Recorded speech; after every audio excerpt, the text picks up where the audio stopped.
Hello everyone, कैसे हो। मैं रवि कुमार अपने इस प्लेटफॉर्म पर आप सभी लोगों का स्वागत करता हूं। साथियों, आप लोग मस्त होंगे, ज़बरदस्त होंगे। मैं आज आपको पढ़ाने वाला हूं द्विगु समास। द्विगु समास में आपको पढ़ाने वाला हूं ट्रिक और ज़बरदस्त तरीके से, तो आप इसे ज़रूर समझिए। पहले मैं लॉन्ग से बता देता हूँ, उसके बाद मैं ट्रिक भी बताऊँगा इसका, कि आप 1 सेकंड में द्विगु समास को पहचानना सीख जाएंगे। चलिए हम क्लास को शुरू करते हैं। तो यहाँ पर लिखा हुआ है कि जो चौथा हुआ है, यह चौथा द्विगु समास है। ठीक है, हम जो पहला अविभाज्य समास, तत्पुरुष समास, कर्मधारय समास, ठीक है, हम लोग पढ़ चुके हैं। ठीक है, 3 गो समास पढ़ चुके हैं। चौथा समास हम आज पढ़ रहे हैं। तो द्विगु समास क्या है जानेंगे। तो इस समास में उत्तर पद आपका होता है पहला पद। दूसरा पद को बोलते हैं। ठीक है, उत्तर पद को हम एक और नाम से जानते हैं, क्या? दूसरा पद। ठीक है, तो जो द्विगु समास है, इस समास में दूसरा पद प्रधान होता है। क्या होता है? दूसरा पद प्रधान होता है। इस समास का पहला पद संख्यावाचक विशेषण होता है। इस समास का, द्विगु समास का पहला पद क्या होता है? संख्यावाची, जो संख्या में होता है। क्या? संख्या होता है। क्या होता है? संख्या होता है। ठीक है, संख्या जो द्विगु समास का है, जो पहला होगा पद, जिसे यहाँ पर लिखा है चौराहा, ये चौराहा लिखा है, लेकिन लिखा है ना चौराहा, तो चौराहा। तो यहाँ पर देखो, चौराहा जो है, तो यहाँ पर चौ मतलब क्या? 4, और राह मतलब क्या? रास्ता। ठीक है, जहाँ का 4 रास्ता हो उसे कहते हैं चौराहा। ठीक है, चौराहा। तो इसी तरह आपका देखेंगे तो ये चौ है, यह क्या है? संख्या है। क्या है? संख्या विशेषण होता है। यह क्या होता है? यह पहला पद क्या है आपका? चौ पहला पद। ये जो रा है दूसरा पद है। ठीक है, तो इसमें जो पहला पद है यह क्या होगा? आपका संख्या होगा। क्या? संख्या वाला। और दूसरा पद क्या होगा आपका? यहाँ पर प्रधान होता है। ठीक है, चलिए अब द्विगु सम, जैसे एग्जाम्पल की बात करें, देखिए चौराहा, यहाँ पर क्या हो जाएगा? चौराहा हो जाएगा। यहाँ पर हो जाएगा तिराहा हो जाएगा। देखिए चौराहा मतलब होता है 4 रास्ता, 4 रास्ता। ठीक है, तिराहा मतलब होता है 3 रास्ता। ठीक है, यहाँ पर होता है चौमास मतलब होता है आपका 4 माह। यहाँ पर 4 महीने कह सकते हो। मासा मतलब महीने होता है। ठीक है, चौमास। ठीक है, चौमासा। अब हम बात करेंगे द्विगु समास के भेद के बारे में। द्विगु समास के भेद के बारे में हम बात करेंगे। तो जो पहला आपका जो द्विगु समास का जो भेद होता है, कितना होता है? 2 गो होता है। कितना होता है? 2 भेद होता है। द्विगु समास 2 प्रकार का होता है। तो पहला आपका प्रकार जो है क्या है? समाहार द्विगु समास है। ठीक है, समाहार द्विगु समास है। दूसरा है आपका उत्तर पद प्रधान द्विगु समास। ठीक है, दूसरा प्रकार। तो समाहार द्विगु समास किसे कहते हैं जानेंगे। तो समाहार द्विगु समास किसे कहते हैं? तो इस समास का पहला पद संख्यावाची विशेषण होता है। इस समास का पहला पद संख्यावाची विशेषण होता है। किसका? समाहार द्विगु समास का। ठीक है, समाहार द्विगु समास का क्या होता है?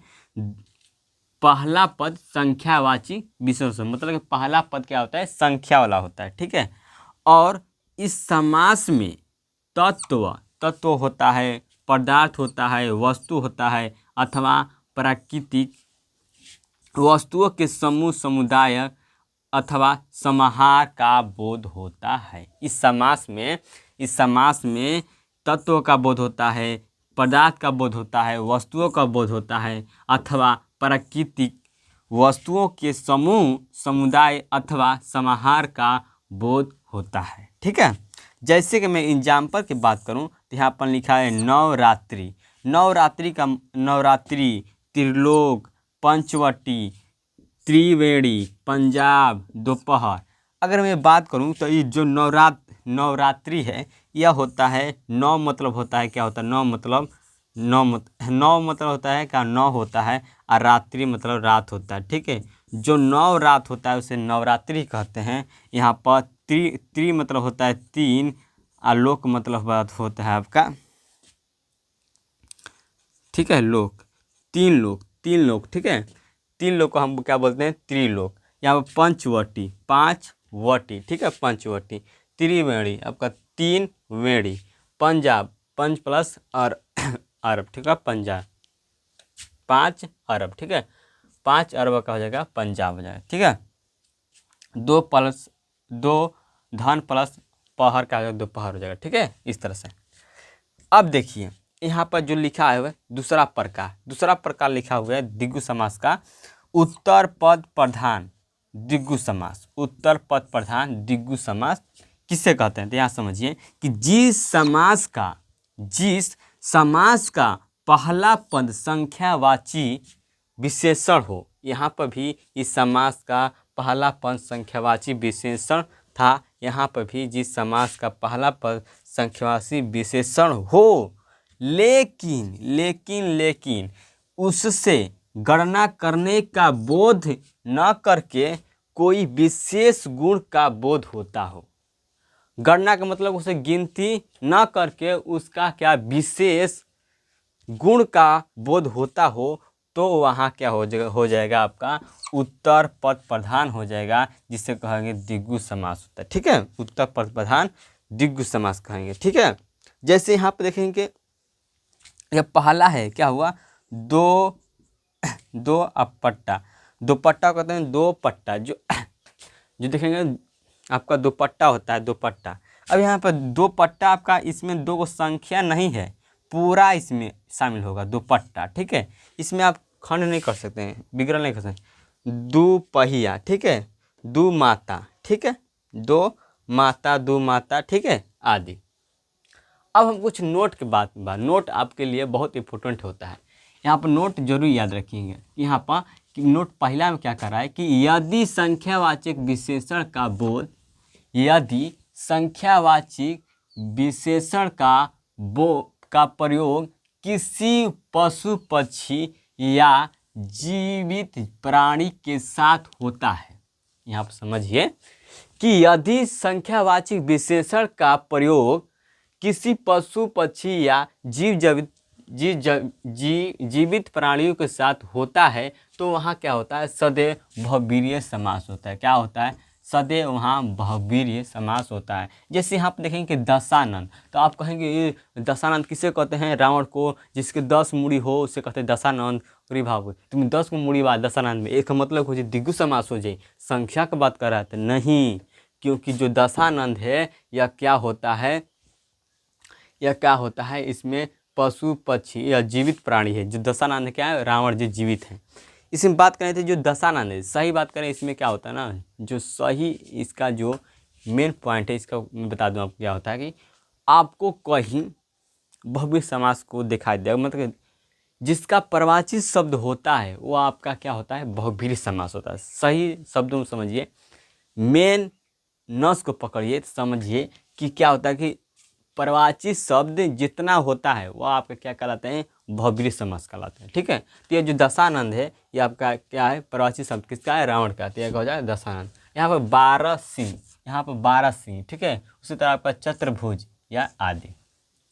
दूसरा नोट क्या है समझिए, यदि किसी समास के दोनों पद संख्यावाचक विशेषण हो, यदि किसी समास के दोनों पद संख्यावाचक विशेषण हो, तो वहाँ सदैव द्वंद्व समास होता है। वहाँ सदैव द्वंद्व समास होता है। वहाँ सदैव क्या होता है, द्वंद्व समास होता है। जैसे हम एग्जाम्पल की बात करूँ तो लिखा है एकादश, एकादश आपका क्या है, यहाँ पर आपका द्वंद्व समास है। ठीक है, जैसे यहाँ पर एका मतलब होता है एक और दस मतलब होता है देश। ठीक है, एकादेश। यहाँ पर द्वादेश, द्वा 10, यहाँ पर दो मतलब होता है, द्वा मतलब दो होता है और देश 10 मतलब देश होता है। ठीक है, यहाँ पर चतुर्थ 10, तो यहाँ पर 4 देश इत्यादि। ठीक है, तो ट्रिक की बात करें, ट्रिक्स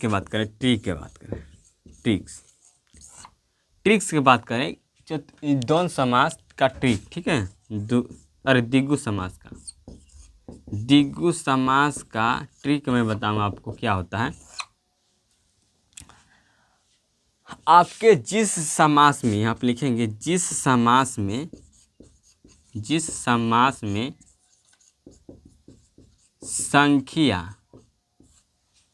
संख्या का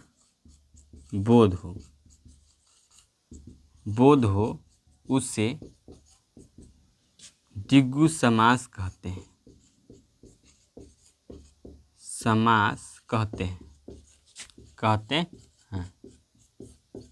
द्विगु समास कहते हैं। संख्या का बोध हो उसे द्विगु समास कहते हैं। ठीक है, जैसे यहाँ पर लिख दीजिए, यहाँ पर क्या लिख देंगे, यहाँ पर जैसे लिखा हुआ क्या है समास में, चौराहा लिखा है, तिराहा लिखा है, चौमासा लिखा है। ठीक है, तो इसमें देखेंगे यहाँ पर लिखेंगे चतुर्भुज, यहाँ पर लिखेंगे जैसे यहाँ पर लिखेंगे त्रिभुज क्या हो जाएगा आपका, यह हो जाएगा आपका, क्या हो जाएगा त्रिकोण, क्या हो जाएगा त्रिकोण। ये आपका क्या हो जाएगा, ये आपका हो जाएगा क्या, ये आपका हो जाएगा द्विगु समास होगा। ठीक है, जैसे आपको अगर त्रिलोकी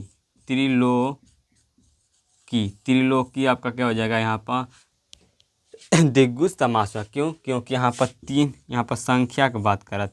त्रि मतलब 3 गो संख्या, यहाँ पर त्रि मतलब 3 गो संख्या, यहाँ पर त्रि मतलब 3 गो संख्या, तीनों जो तीनों लोकी के मालिक हैं उसे त्रिलोकी कहते हैं। ठीक है, समझ में आपको आ चुका होगा।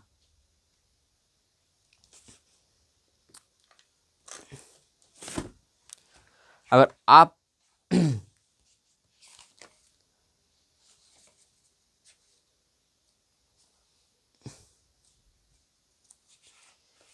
है वतन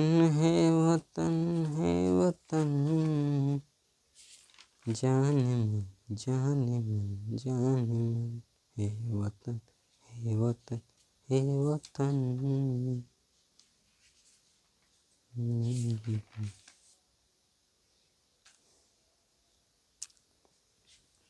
ठीक है, वही पे लेगा कि वह समाज जिसका प्रथम पद संख्यावात्मक हो, दूसरा पद विशेष हो, आपका वह द्विगु समास होता है। जैसे चौराहा, चौरपाई, ठीक है, दोपहिया, पंचमुखी, पंचवटी, समझ गए। जिसमें का संख्या का बात करें, आपको ट्रिक बता दिया, इससे बड़ा ट्रिक नहीं होता है। जिसमें संख्या की बात करें आपका क्या हो जाएगा, यहाँ पर आपका द्विगु समास हो जाएगा। ठीक है, तो अच्छा लगा हो तो चैनल को सब्सक्राइब करें, लाइक करें, शेयर करें। अब हम अगला दिन क्या पढ़ाएंगे, अगले दिन पढ़ाएंगे हम यहाँ पर द्वंद्व समास हम पढ़ाएंगे। ठीक है, और इम्पोर्टेंट जो आपको एक बात को दूँ, मोस्ट, यहाँ पर लिखेंगे मोस्ट इम्पोर्टेंट पॉइंट। ठीक है, इम्पोर्टेंट पॉइंट क्या है, तो डेली यहाँ पर लिखेंगे